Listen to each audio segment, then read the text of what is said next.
그런데 여호수아가 갑자기 이렇게 말해요. 15절 말씀에 보니까 만일 여호와를 섬기는 것이 너희에게 좋지 않게 보이거든 너희 조상들이 강 저쪽에서 섬기던 신들이든지 또는 너희가 거주하는 땅에 있는 아모리 족속의 신들이든지 너희가 섬길 자를 택하라는 거예요. 오늘 택하라.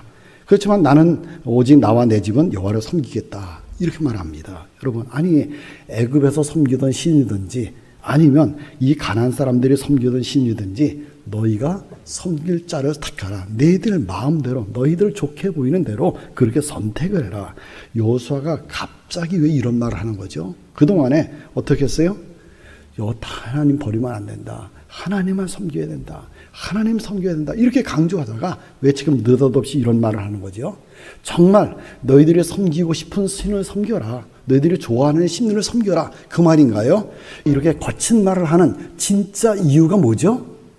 진짜 이유는 이거죠. 우리가 그러죠. 자식들에게 무슨 말을 하다가 그래! 네 맘대로 해야! 네 맘대로 해! 여러분, 이게 네 맘대로 하라는 건가요? 그런 의미가 아니잖아요. 그렇죠? 너희들 마음대로 해도 좋아. 괜찮아. 네 맘대로 해. 그 말이 아니잖아요. 그렇게 하면 안 된다는 거를 강조해서 지금 이렇게 말하는 거잖아요.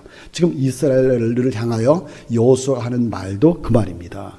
지금까지 하나님께서 함께 해주지 않았느냐. 지금까지 하나님께서 싸워주지 않느냐. 이 땅을 주신 것도 하나님 아니시냐. 그러니까 하나님만 섬겨야 된다. 이걸 강조하는 것입니다. 강조하는 거예요. 나와 내 집은 그래서 하나님만 섬기겠다. 여호수아는 그동안에 체험을 했습니다. 오직 여호와 하나님만이 진짜 신이다. 참된 신이다. 다른 이방 사람들이 섬기는 신들은 다 이게 가짜다. 다. 그래서 앞으로 하나님만 섬기겠다는 것입니다. 여러분, 세상 사람들은요, 돈을 선택하는 사람들이 많이 있습니다. 돈을 바라보고요, 돈을 좋아하고요, 돈을 의지하고요, 돈만 있으면 된다라고 생각합니다. 어떤 사람들은 권력, 이 힘이라는 것을 좋아합니다. 그리고 그것이 있어야 된다는 거예요. 그런데 여호수아는요, 누구가 있어야 된다? 하나님만 있으면 된다. 하나님만 있으면 된다. 하나님을 선택한다는 것입니다.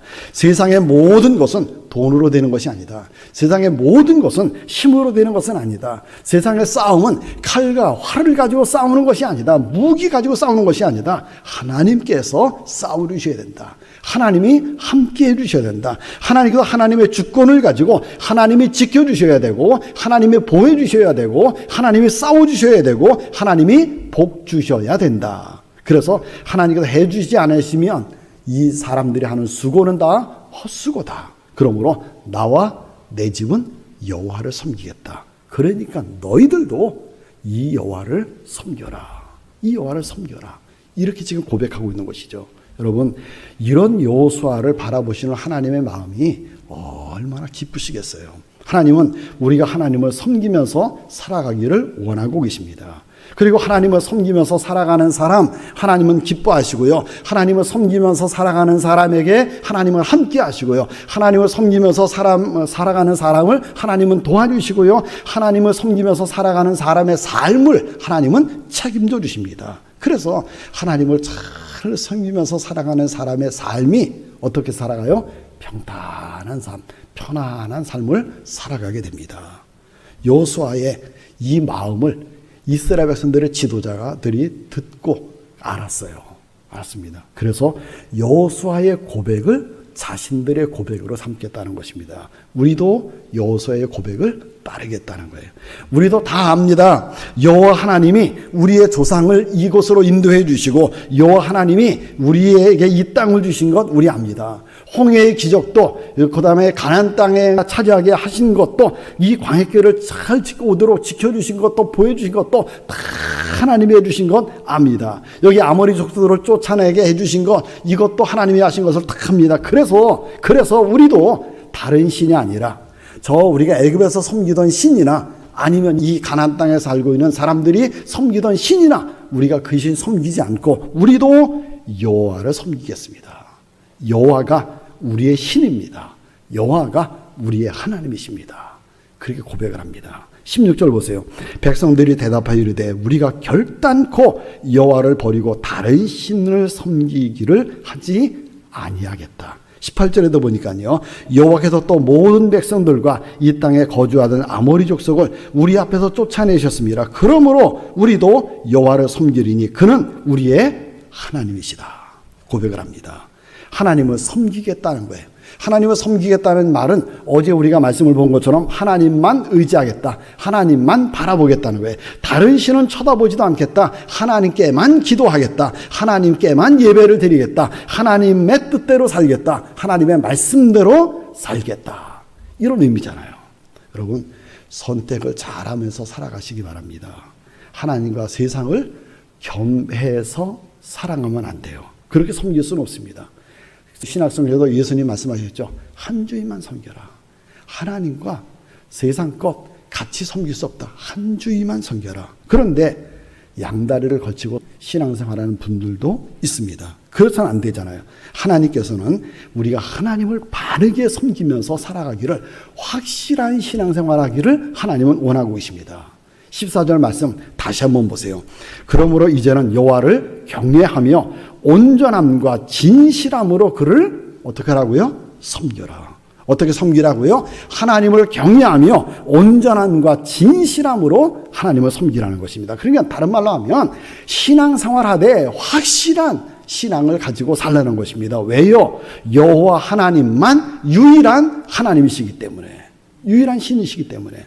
더구나 하나님께서 우리를 사랑하셨잖아요. 지금도 사랑해주고 계시잖아요. 얼마나 우리를 사랑하셨는지 예수님을 이 땅에 보내주시고요. 예수님께서 우리를 얼마나 사랑하셨는지 하늘의 보좌를 버리시고 이 땅에 오셨고, 우리를 얼마나 사랑하셨는지 우리 대신에 채찍을 맞으시고 우리 대신에 십자가에 큰 고통을 당하시고 우리를 위해서 죗값을 치르기 위해서 우리 대신에 십자가에서 대신 죽어주셨잖아요. 그리고 하나님은 그 예수님을 믿게 해주셨습니다. 믿음을 주셨습니다. 그런데 어떻게 하나님을 섬기지 않을 수 있겠느냐는 것입니다.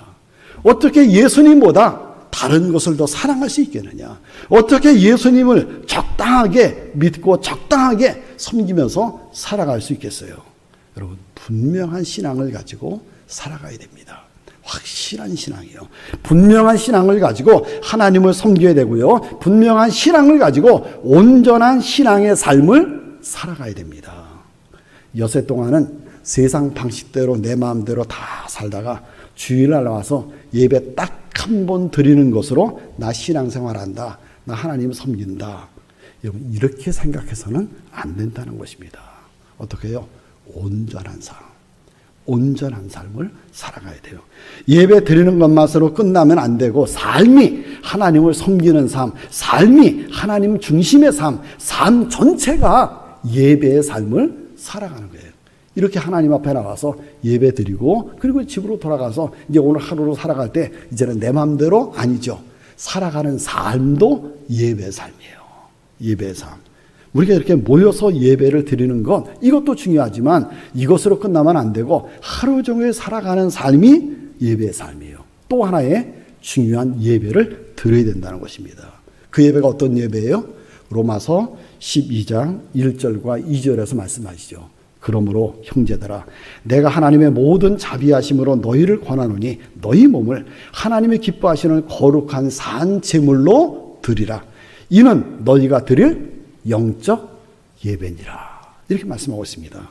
그래서 우리는 영적 예배를 드려야 됩니다. 그것이 바로 하나님을 온전하게 섬기는 것이고 그것이 바로 온전한 삶입니다.